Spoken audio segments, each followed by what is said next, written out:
Hoy es el primer domingo del mes y como primer domingo del mes siempre estudiamos un aspecto fundamental de la fe. Esto es muy importante porque son cosas que estudiamos que sin ellas no podemos, nuestra fe va a ser débil. Entonces nosotros buscamos una fe fuerte, una fe que permanezca y que sea fuerte, que esté segura de lo que creemos, ¿verdad? Entonces hoy vamos a aprender varias cosas. Y lo primero que vamos a hacer es abrir nuestras Biblias, ¿verdad? En Mateo 21, del 23 al 27. Y lo vamos a leer todos juntos y unánimes. Mateo 21, del 23 al 27.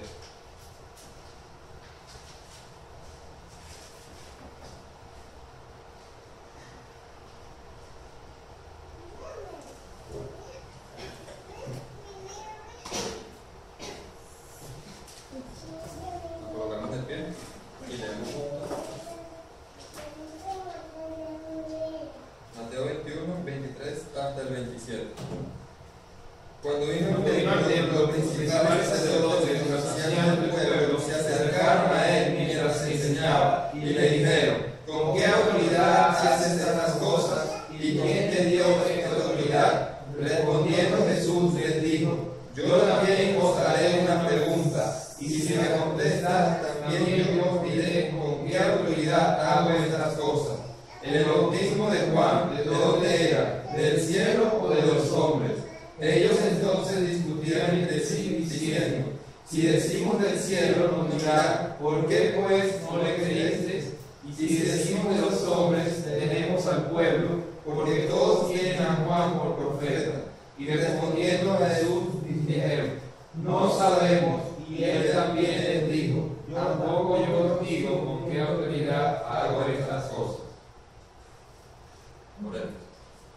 Padre, yo te pido en este momento que tú abras nuestro entendimiento, Padre, que sea tu palabra, Señor, entrando en nosotros y que esta palabra se haga vida, Padre.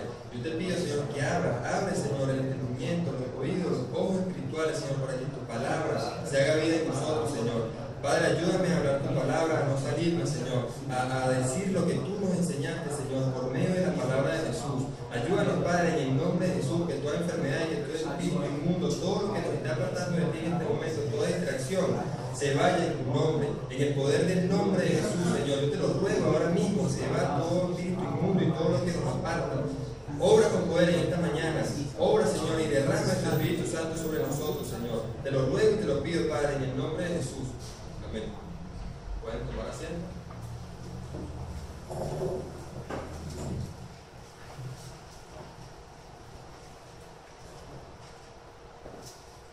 Bueno, entonces, normalmente cuando nosotros leemos los evangelios y escuchamos a los fariseos, cuando hablan con Jesús, siempre hay algo muy particular. No sé si se han dado cuenta, en este pequeño trozo que leí, siempre los fariseos querían algo, siempre querían que Jesús pues cayera, siempre le hacían preguntas difíciles, preguntas controversiales, por así decirlo, preguntas que a cualquier persona le harían dudar de algo. Siempre, normalmente los 4 evangelios siempre se muestran a los fariseos atacando a Jesús de una forma. Hoy leímos una parte ahorita, pero ¿quién recuerda alguna pregunta difícil que le hicieron los fariseos a Jesús? Hay muchas, pero ¿quién me puede decir uno que se acuerda? Ajá, porque sobre los días de reposo.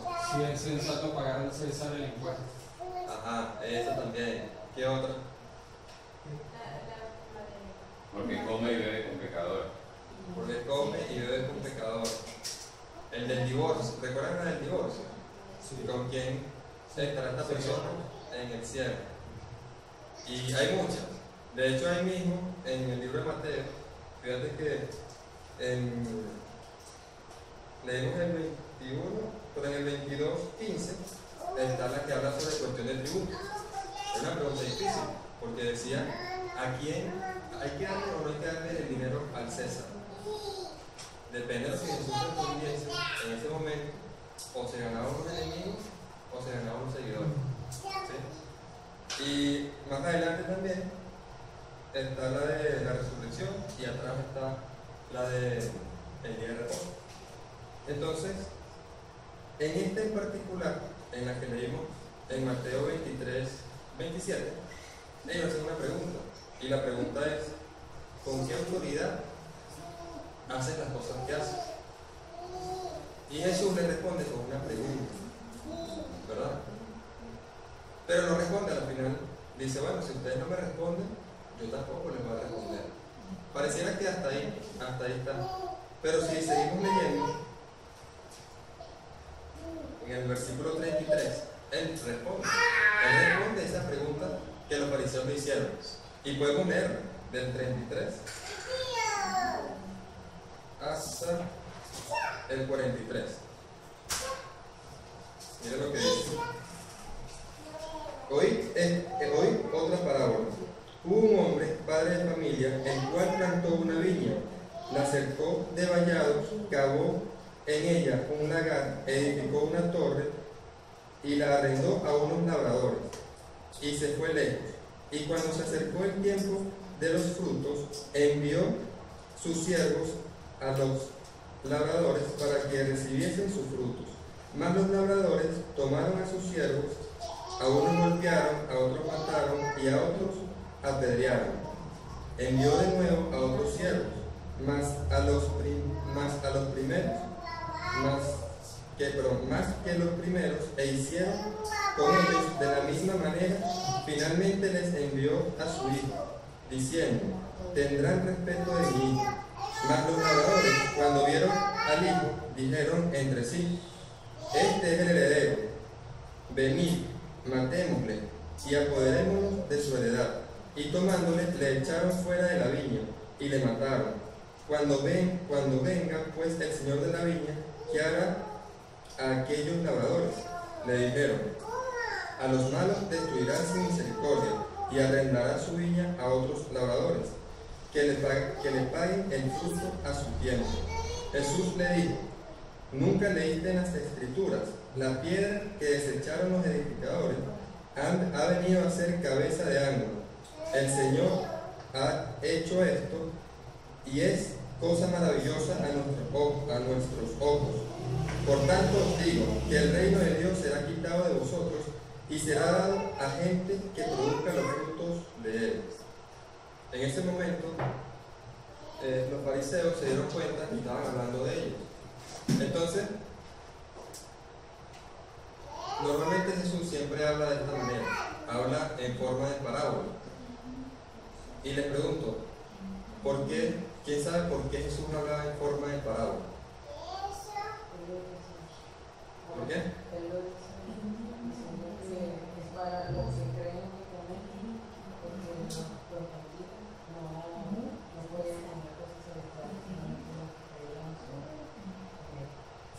Ok, bueno, sí, vamos a Mateo 13, del 10 al 17.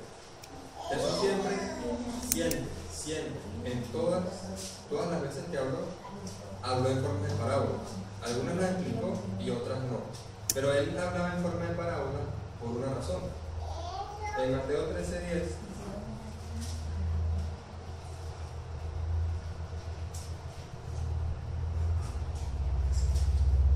del 10 al 17 dice lo siguiente.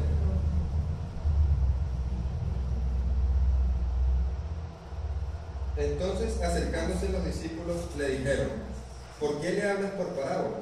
Él respondió, les dijo, porque a vosotros os he dado saber los misterios del reino de los cielos, mas a ellos no les es dado, porque a cualquiera que tiene se le dará, y tendrá más, pero al que no tiene, aún lo que tiene le será quitado.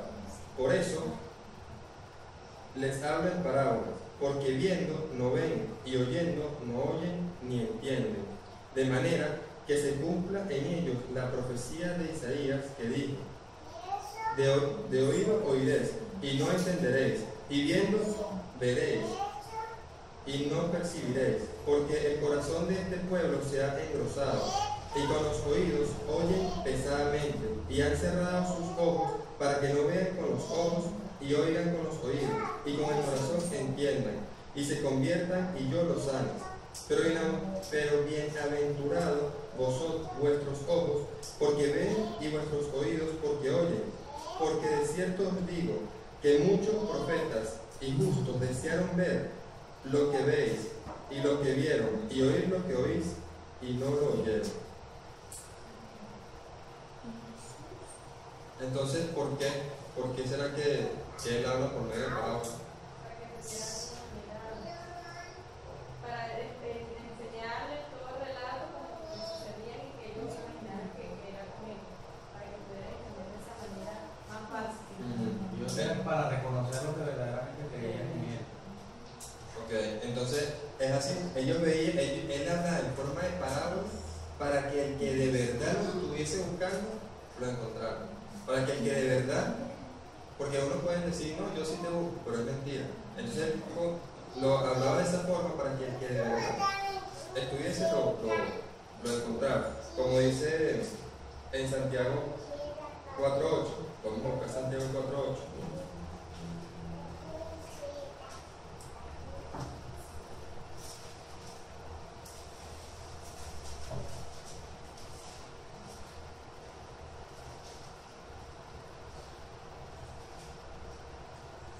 Santiago 4.8 dice: acercaos a Dios y Él se acercará a vosotros. Pecadores, limpiad las manos, y vosotros los de doble ánimo purificad vuestros corazones. Entonces, el que se quiera acercar a Dios, Dios se va a acercar a él. El que lo esté buscando, Dios se le va a mostrar. Y en el Salmo, en el Proverbio 8.17 también dice: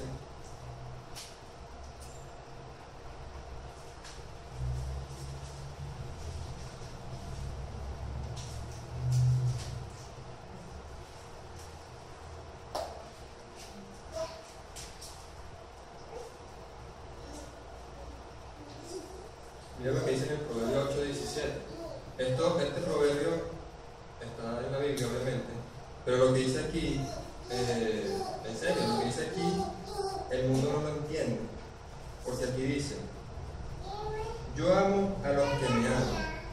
Y las personas que dicen que Dios ama a todos. Y entonces, ¿Dios ama a todo el mundo o Dios ama a los que le aman?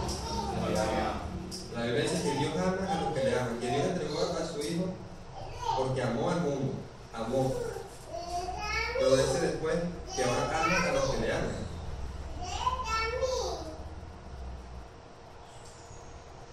Dice entonces: yo amo a los que me aman y me hallan los que temprano me buscan. Yo amo a los que me aman y amo a los que temprano me buscan, a los que me están buscando, ¿verdad? Entonces, ahorita leímos en Mateo 13.10. Vamos otra vez a Mateo 13.10.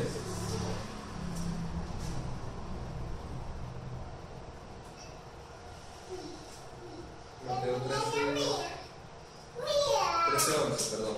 Mateo 13.11.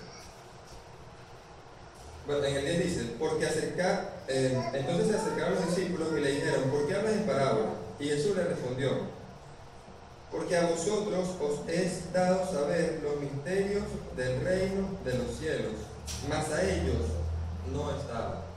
Esa porción, mas a vosotros es dado el saber el misterio del reino de los cielos, sale en 3 evangelios. Sale en Mateo, en Marcos y en Lucas. Vamos a buscarlo. Marcos 4:10 Marcos 4:10 al 12. Y Lucas 8:9 al 10. Marcos 4, 10 hasta el 12. Lucas 8 del 9 al 10.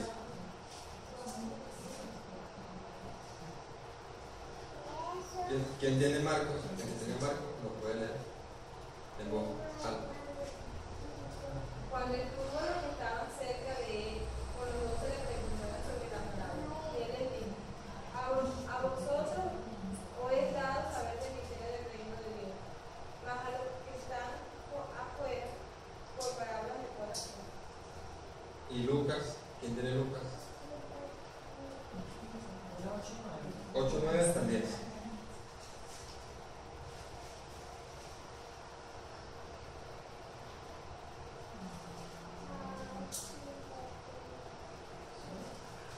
Y sus discípulos le preguntaron diciendo, ¿qué significa esta parábola?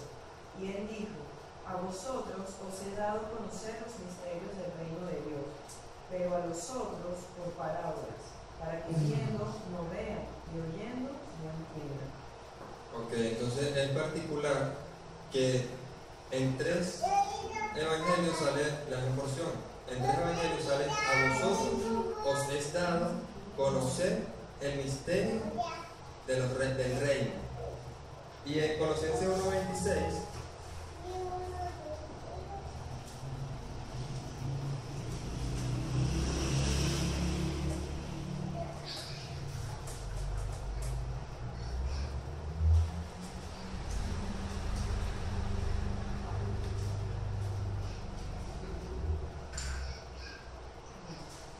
Colosenses 1:26 dice: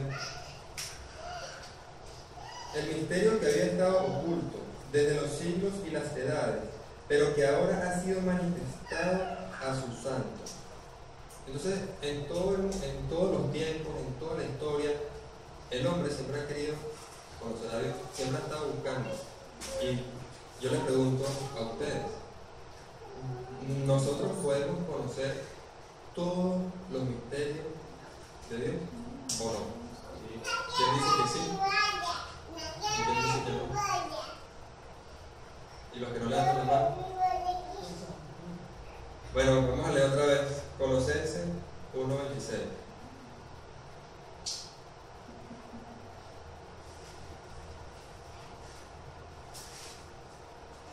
El misterio que había estado oculto desde los siglos y las edades, pero que ahora ha sido manifestado a sus santos.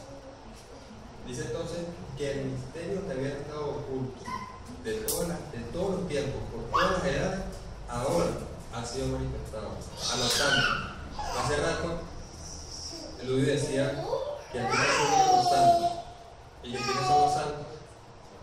Los que se congregan en su nombre. ¿En qué nombre? En el nombre de Jesús.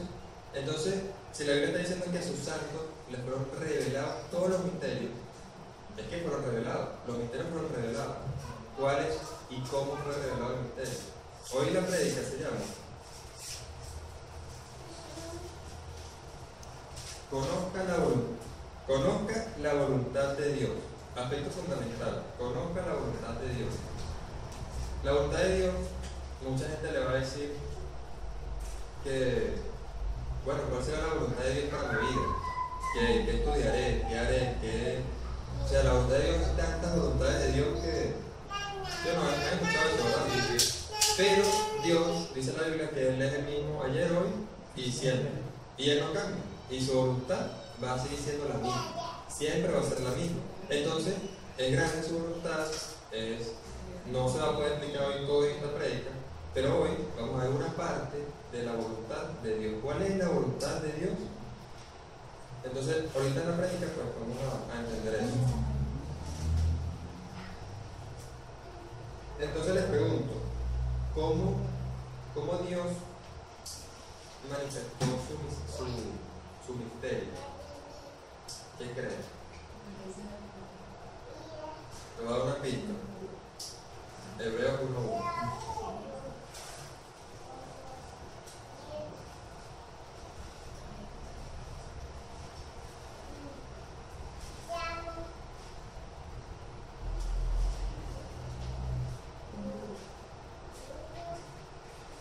Bien, y Hebreos 1:1 dice así: Dios, habiendo hablado muchas veces y de muchas maneras en otros tiempos a los padres por los profetas, en estos postreros días nos ha hablado por el Hijo, a quien constituyó heredero de todo y por quien asimismo hizo el universo.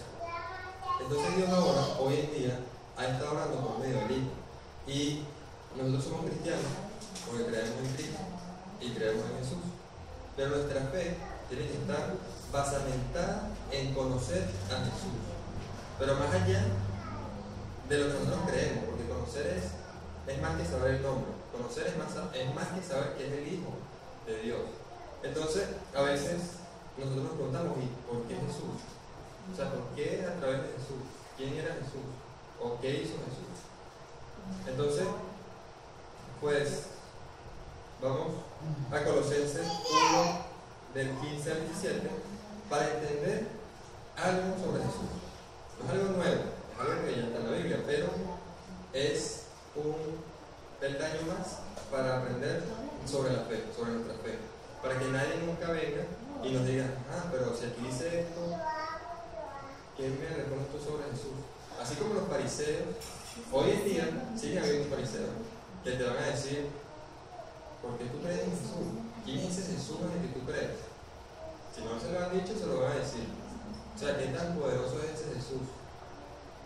Entonces, vamos un momento a Colosenses 1, del 15 al 17, para aprender algo sobre Jesús.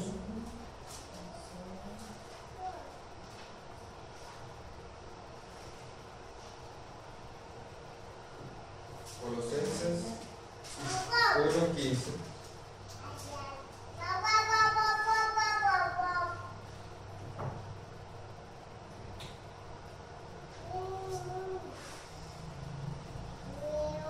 ¿Lo entienden? Sí. Ok, esto vamos a leerlo todos juntos, del 15 hasta el 17. Él es la imagen del Dios invisible, el primogénito de toda la creación, porque en él fueron creadas todas las cosas, las que hay en los cielos y las que hay en la tierra, visibles e invisibles, sean tronos, sean dominios, sean principados, sean potestades, todo fue creado por medio de él y para él. Y él es antes de todas las cosas, y todas las cosas en él subsisten. Bien, en el versículo 15 leímos, en la segunda parte del versículo 15 dice, después de la coma, el primogénito de toda la creación. ¿Quién es el primogénito de toda la creación? Lo que primero fue creado. Correcto. Lo que primero fue creado. Entonces, Jesús fue creado. ¿O no? No. ¿Cómo? Ok. ¿Jesús fue creado o no fue creado? No. ¿Dónde está su fe? Su fe tiene que ser cierta. ¿O fue o no fue? Hoy vamos a aprender qué significa. Porque si Jesús fue creado, ¿cómo vamos a decir que Él es Dios? ¿Acaso Dios fue creado? No. ¿Fue o no fue? No. Pero si Jesús fue creado, ¿cómo vamos a decir que entonces si Él es Dios, Dios fue creado? No. Pues nuestra fe es que Dios, Él es el Dios creador y salvador. O sea, anhela y lo creó. Pero ahí dice que Él es el primogénito de la creación. Entonces la Biblia, ¿qué se contradice o no? Y después su Hijo, que creó. Bueno, vamos a ver. Bueno, el secreto de esto está en lo siguiente. La palabra es primogénito. Eso es lo que nos tranca en este momento. La palabra primogénito viene del hebreo proto-toco. Son dos palabras juntas. Proto y toco. Proto es una palabra que significa principio o principal, como prototipo. Algo que tú haces antes de. O proteína, que la proteína es pues las bases fundamentales de la vida en cuanto al alimento del ser. Primero, ese tipo de cosas. Pero cuando esta palabra se junta con la otra palabra que es toco, prototoco, tiene otro significado muy diferente. Tiene dos. El primero es hijo primero. Lo entendemos, en la Biblia lo explica. Cuando es hijo primero, o sea, el hijo mayor. ¿Recuerdan en el libro de Éxodo cuando Dios lanza las plagas al primogénito? Que todos los primogénitos de todos van a morir. Ahí se está refiriendo a qué? A los hijos primero, a los que nacieron del primero. Ahí no hay pataleta. Solamente se iban a salvar los que pusieran la sangre en la puerta, eso. Pero en ese momento la palabra primogénito significa hijo primero. Pero esa palabra primogénito tiene otra connotación. Con la Biblia lo vamos a descubrir. Dice, vamos un momento al Salmo 89, del 20 al 27. Hoy vamos a aprender por qué Jesús es el primogénito de la creación.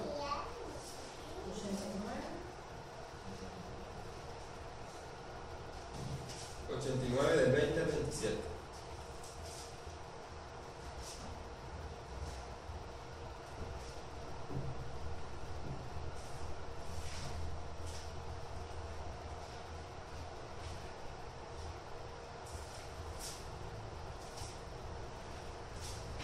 ¿Lo tienen? 89 del 20 al 27 dice. Lo leo rápidamente.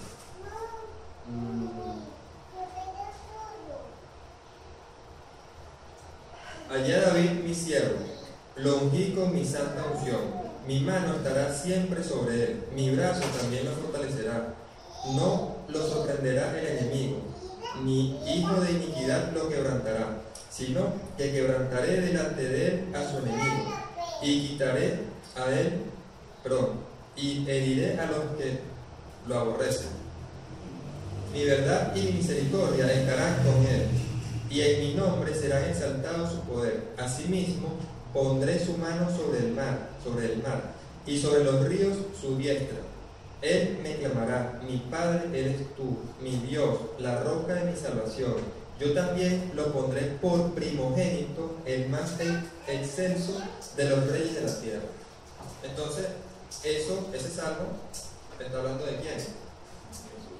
Sí, pero textualmente está hablando de David, ¿verdad? Entonces dice que lo pondrá por primogénito. Pero David era ¿qué número de hijos? ¿El mayor? El menor. ¿Y por qué dice que entonces va a ser primogénito? Vamos de todas maneras. En 1 Samuel 16:11, ahí confirma que ciertamente él era el menor. Pero aquí dice que lo pondrá como primogénito. Primera de Samuel. 1 Samuel 16:11. Ahí confirma lo que usted dice, Señor Jesús, que él era el primogénito, que era el menor.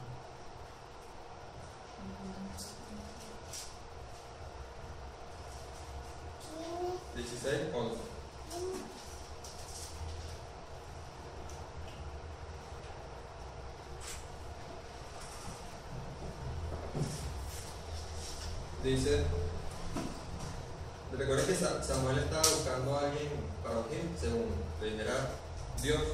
Entonces él va y a los hijos de Isaí y empieza con todos, empieza a hablar con todos y a ninguno halla. Hasta que dice, entonces dijo Samuel a Isaí, estos son todos tus hijos. Y él respondió, queda aún el menor que apacenta ovejas. Y dijo Samuel a Isaí, envía por él, porque no nos sentaremos en la mesa hasta que él venga aquí. Envió pues por él y lo hizo entrar. Y bueno, ahí sigue hablando. Pero entonces dice que era el menor. Pero si era el menor, ¿por qué? Dice muchas cosas, pero ahorita queremos saber por qué el primogénito. Vamos entonces también a Apocalipsis 1:5.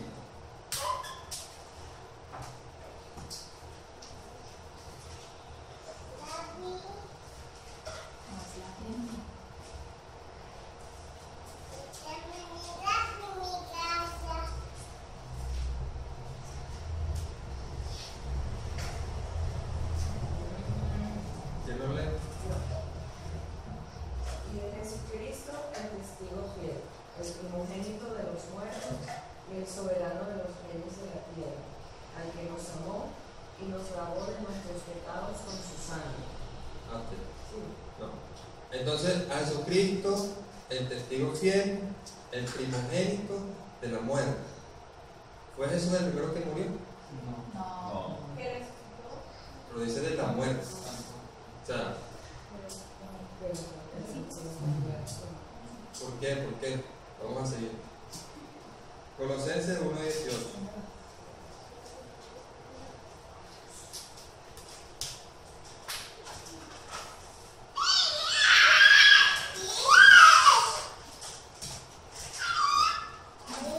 Dice así, Colosenses 1:18. Y Él es la cabeza. Él es la cabeza del cuerpo, que es la iglesia. El que es el principio, el primogénito de entre los muertos, para que en todo tenga la preeminencia. Entonces,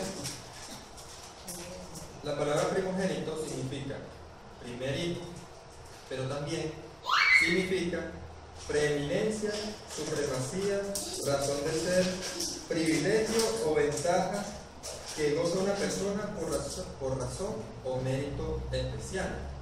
Entonces, que Jesús sea el primogénito de la creación, que Jesús sea el primogénito de la muerte, ¿qué significa? Según esto, significa que Él es la razón de ser, o sea que estas cosas son la razón de ser de Él. ¿Sí se entiende? O los enredos. ¿Sí? O sea, significa entonces que la muerte fue creada por Él, que la creación fue hecha por Él. Y leímos también en Colosenses 1:15. ¿Recuerdan que leímos hace ratito? Vamos otra vez a Colosenses 1:15. Dice: Él es la imagen del Dios invisible, el primogénito de toda la creación. Porque en Él fueron creadas todas las cosas, lo que está en el cielo y lo que está en la tierra, lo visible y lo invisible, sean tronos, sean dominios, sean principados, sean potestades, todo fue creado por Él y para Él. O sea, ¿qué significa ese? Eso precisamente es el aspecto fundamental de la fe que vamos a ver hoy, que todo fue hecho por Él y para Él. No que fue lo primero creado, sino que todo fue para Él y por Él. Porque si nosotros nuestra fe está basada, no está basada en eso, y está basada en que todo fue hecho por nosotros y para nosotros, todo eso es caos. Nunca vamos a entender la vida de fe y nunca vamos a entender lo que Él está diciendo acá. No tendría sentido decir que Él es el primero de la muerte, porque sería Él el primero que murió, no. Y tampoco fue el primero que resucitó, porque antes que Jesús resucitó Lázaro y otra gente. Entonces, entender eso, nos va a hacer ser más firmes en la fe, tener mayor fe y entender más. Ahora,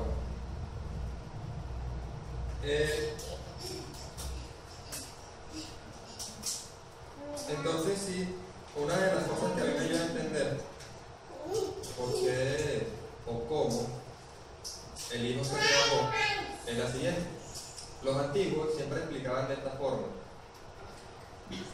Una pregunta: ¿por cuánto tiempo podemos mirar el sol? Muy poco. 4 segundos. Al mediodía. 3 segundos. Pero vamos, al mediodía, que es donde más se podría ver. Si tú quieres, no, yo quiero mirar el sol, yo quiero. No se está nublado. ¿Qué dices si no sé? ¿Por cuánto tiempo puede ver el sol? Directo. ¿Se puede? No se puede. ¿Y a cuánta distancia? Exactamente, se encandila. ¿Y ustedes saben a cuánta distancia está el sol de aquí? 150.000 millones de kilómetros. O sea, eso es exageradamente lejos. De aquí al sol. Y con esta distancia, nosotros vemos y nos encandilamos. O sea, no somos nada, queda cielo. Y la distancia es enorme. Pues la distancia de nosotros a Dios es mucho más, muchísimo más. Entonces, volvemos al ejemplo del sol. A pesar de que el sol está tan lejos y sin necesidad de verlo, el sol nos da luz y el sol le da vida a las plantas y el sol hace que todo funcione. Entonces, el sol es necesario. No tenemos por qué mirarlo directamente, porque nos llega la luz del sol. O sea, el resplandor del sol. Esa luz que nos llega, ¿de quién es? Del sol. Jesús es igual. Jesús dice en la Biblia que Él es el resplandor ¿de quién? De Dios. Si el sol es tan poderoso, imagínate cuán más exageradamente poderoso es Dios. Que Él dice que Él es el que habita en luz inaccesible, donde nunca ningún hombre ha podido llegar ni va a llegar jamás. Solamente este Hijo, que es el resplandor de su luz, es ese rayito apenas de sol que nos permite pues vivir, digamos en el ejemplo del sol, pero igual es en la vida de fe. O sea, el sol de la vida de fe es el Padre, y la luz que nos llegó es el Hijo. Entonces el Hijo salió del Padre y nos mostró su luz. El Hijo es el misterio del Padre, que se nos reveló, donde podemos conocer todas las cosas del Padre, todo lo que no podíamos antes ver ni conocer. Ahora, si no fuera así, ¿por qué les dice? Los que antes de ustedes querían ver esto y no podían, y ustedes sí lo están viendo, se refería a Él. Y nosotros hoy podemos conocerlo otra vez, podemos tener vida a través de Él. Entonces, eso es muy importante, que nosotros sepamos primero que Jesús nos ha creado. ¿Cómo va a ser creado? Dice primogénito, sí, pero ese primogénito es que la razón de ser de la creación es Él. Les voy a dar una tarea, no se lo voy a explicar ahorita, que busquen por qué la muerte fue creada para Jesús. Es una tarea, búsquenlo, averigüen. Y en Él está el conocimiento, en Él está la sabiduría, en Él está todo lo que queremos conocer de Dios está en Jesús. Mira lo que dice en Corintios 1:24. Sí. 1:24. Bueno, antes de eso, vamos a ver Hebreos 1:3. Todo siempre, otra cosa importante de la vida de fe y de un aspecto fundamental es que todo tiene que estar basamentado en Jesús, pero todo tiene que estar también basamentado en la palabra. Entonces esto que yo acabo de decir no son elementos míos, todo está en la Biblia. Entonces veamos también Hebreos 1:3.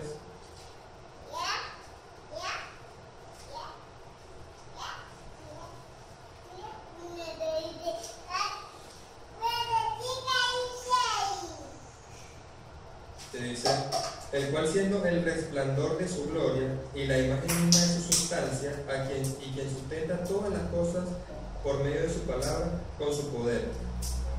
Ahora, cuando nosotros leamos la Biblia, siempre que veamos resplandor, luz, aurora, ¿a qué le va a sonar eso? A Jesús, a la luz. De hecho, en Juan 1 dice que Él es la luz que vino a la luz.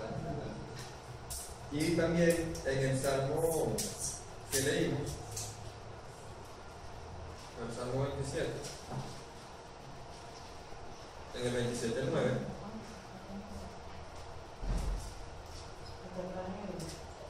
exacto, está aquí atrás. Dice, no escondas tu rostro de mí, no apartes con ira a tu siervo, mi ayudador has sido, no me mires ni me desampares, Dios de mi salvación. No escondas tu rostro de mí, no escondas tu rostro. ¿Saben cuál es el rostro de Dios? Jesús es el rostro de Dios.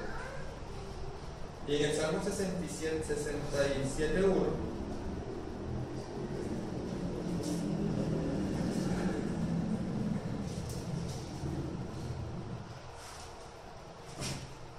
dice, Dios tenga misericordia de nosotros y nos bendiga, haga resplandecer su rostro sobre nosotros. Es lo mismo, resplandecer su rostro. La cara de Dios es Jesús, el rostro de Dios es Jesús. No puedes ver el sol directamente, no puedes, pero si puedes ver, ahí abajo se ve la luz que cae del sol, se ve la rayita de luz. Eso es lo que puedes conocer. Esos misterios son los que podemos conocer. No podemos conocer los misterios del sol, pero sí los de su resplandor, los de su cara, los que nos mostró. Y eso es muy importante para tener nuestra vida de fe, basamentada en eso. Entonces, leamos. Pongámonos de pie para orar, para leer, perdón. Juan 17:3. Perdón. También, bueno, antes vamos a leer 1 Corintios. 1:24. Sí, 1:24.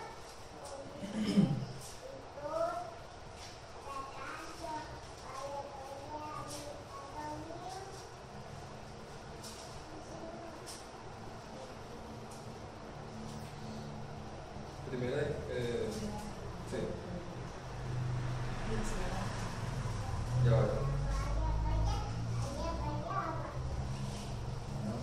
No, creo que es el... Ya va. Ah, no, ya va.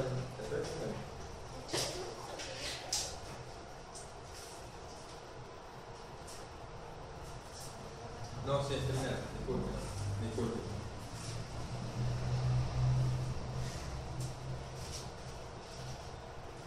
Dice, mas para los llamados, así judíos como griegos, Cristo, poder de Dios y sabiduría de Dios. O sea, en Él está todo el conocimiento, toda la sabiduría, todo lo que tú quieras saber sobre Dios fue revelado ya.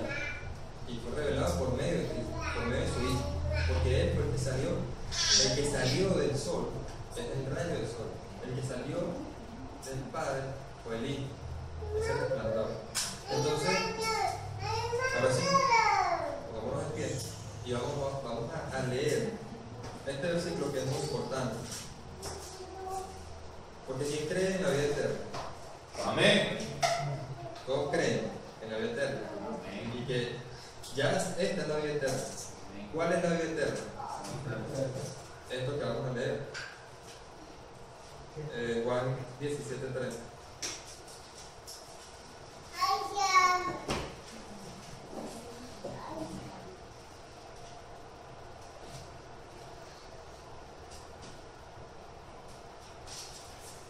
Entonces, leamos todos esto, que es muy importante. Y lo que dice aquí es, lo voy a leer primero y lo voy a explicar y lo vamos a leer. Dice, mira, y esta es la vida eterna, que te conozcan a ti, al único Dios verdadero, y a Jesucristo, a tu único Hijo, a Cristo. Entonces, conocer no es conocer así como yo conozco inglés, por ejemplo. Es conocer completamente. Como tú puedes conocer a tu mejor amigo, como tú puedes conocer a tu mamá, como tú puedes conocer a tus hermanos. Así como hacen conocer es que con ese conocimiento ahora tú lo vas a poner en práctica. Que con eso ahora tú vas a hacer. Porque yo les pregunto, ¿de qué sirve saber las leyes de tránsito e incumplirlas? ¿De qué sirve? ¿Y de qué sirve saber que bueno, o X cosas y no hacerlo? Igual no, entonces, le vamos entendiéndolo todos juntos. Y esta es la vida eterna, que te conozcan a ti, el único Dios verdadero, y a Jesucristo, a quien has enviado. Amén. Entonces hoy aprendimos. ¿Por qué? ¿Quién me puede decir qué aprendimos hoy? Por eso no Y que todo fue hecho por Él y para Él. Y que no fue hecho por nosotros y para nosotros. Porque eso es un gran error. Que a todos nos puede pasar. Entonces, oremos entendiendo que esa es la voluntad de Dios, que lo conozcamos y que todo fue hecho por Él y para Él. Hasta la muerte fue hecho por Él y para Él. Esa es la de Él. Okay. Bueno, vamos a ver. Padre, gracias por tu palabra, Señor, porque tu palabra es buena, Señor, porque tu palabra nos enseña, Señor. Padre, nosotros sabemos ahora que tú has revelado todos los misterios, Señor. Padre, tú has revelado todo para conocerte, Señor. Padre, ayúdanos a entenderte cada vez más, Señor. Abre tu entendimiento, Señor, y que esta palabra se haga vida en nosotros. Que nosotros sepamos que todas las cosas han sido hechas por ti y para ti, Señor. Padre, ayúdanos a entender eso. Es tan difícil para nosotros entenderlo, pero ayúdanos, Señor, porque eso es fundamental. Es fundamental para tener una vida de fe, Señor, para poder caminar rectamente, Señor. Ayúdanos, Señor, porque te necesitamos, Señor. Derrama, Señor, derrama tu Espíritu Santo sobre nosotros, derrama la promesa que tú mismo la diste, Señor. Y bendícenos, Señor, bendícenos con el poder de tu palabra, Señor. Te lo pido y te lo ruego, Señor. Bendícenos a todos, en el nombre de Jesús.